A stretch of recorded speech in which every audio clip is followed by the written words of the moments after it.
Hello दोस्तों, कैसे हैं आप सभी लोग। स्वागत है आप सभी का शॉर्ट हैंड बाय अनुज सर चैनल पर। दोस्तों, ये डिक्टेशन हमारी 80 वर्ड प्रति मिनट बोली जा रही है। अगर आप सभी हमारे चैनल पर नए हो तो प्लीज़ प्लीज़ चैनल को सब्सक्राइब करें और वीडियो को लाइक करें।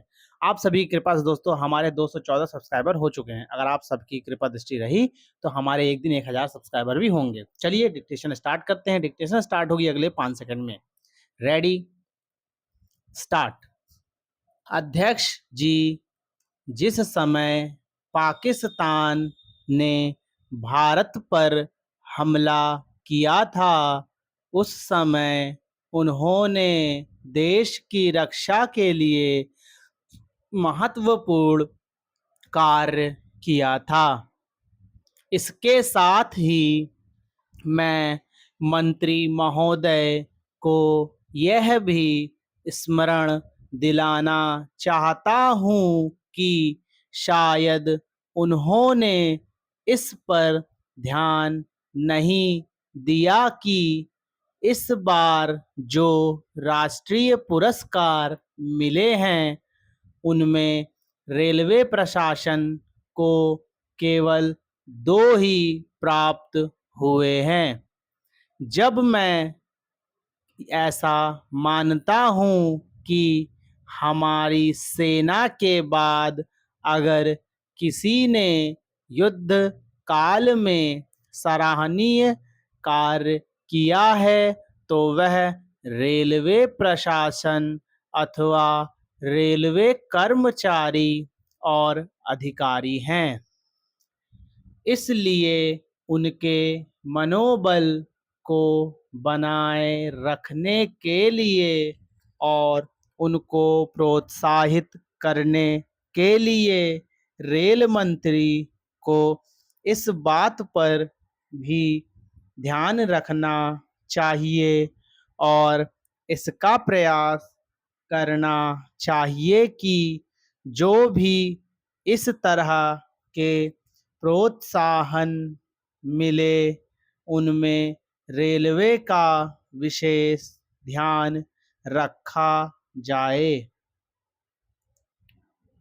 रेल मंत्री महोदय ने अपने वक्तव्य में भी रेलवे कर्मचारियों की प्रशंसा की है या उनके प्रोत्साहन दिलाने के बाद, लेकिन यह प्रोत्साहन शांति काल में भी बना रहना चाहिए। रेलवे ने युद्ध काल में जो काम किया वह तो देश की रक्षा का महान उद्देश्य था, लेकिन उसके बाद देश की निर्माण में या गरीबी मिटाने के लिए जो युद्ध होता है उसमें भी प्रत्येक रेलवे कर्मचारी का मनोबल उसी तरीके से बना रहे। इसके लिए भी रेल मंत्री महोदय को कुछ कदम उठाने की आवश्यकता है। मैं ऐसा मानता हूँ कि वह किसी भी तरीके से करे, उनका तरीका कुछ भी हो, लेकिन उनको यह करना चाहिए कि जितने भी रेलवे कर्मचारी हैं, जो भी रेलवे को मुनाफा हो उसमें वह साझेदारी हो।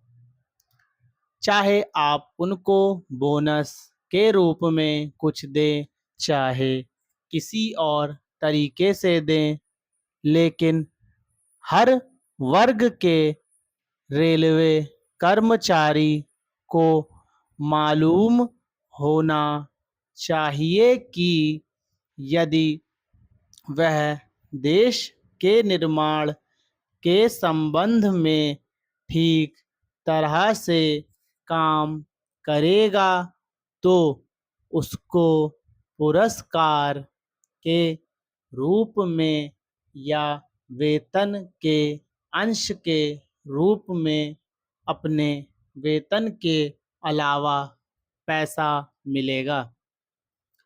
इसी प्रकार इस संबंध में मैं एक और सुझाव देना चाहता हूँ। स्वतंत्रता के बाद रेल प्रशासन भारत सरकार का प्रशासन हो गया, लेकिन यह लोकसभा एक विशेष उद्देश्य को लेकर चुनी गई है। यह उस कार्यक्रम का एक नमूना ही है। गांधी जी ने जीवन के सभी पहलुओं पर प्रकाश डाला था। धन को वे संयम से व्यय करने के हक में थे। धन्यवाद। तो दोस्तों, डिक्टेशन आप सभी को कैसे लगी प्लीज़ कमेंट करिएगा, ठीक है। और अगर आप लोग हमारी वीडियो पर नए हैं तो प्लीज़ वीडियो को लाइक करो, चैनल को सब्सक्राइब करिएगा। तब तक हम लोग फिर मिलते हैं। धन्यवाद। जय हिंद, जय भारत। अपना ख्याल रखिए।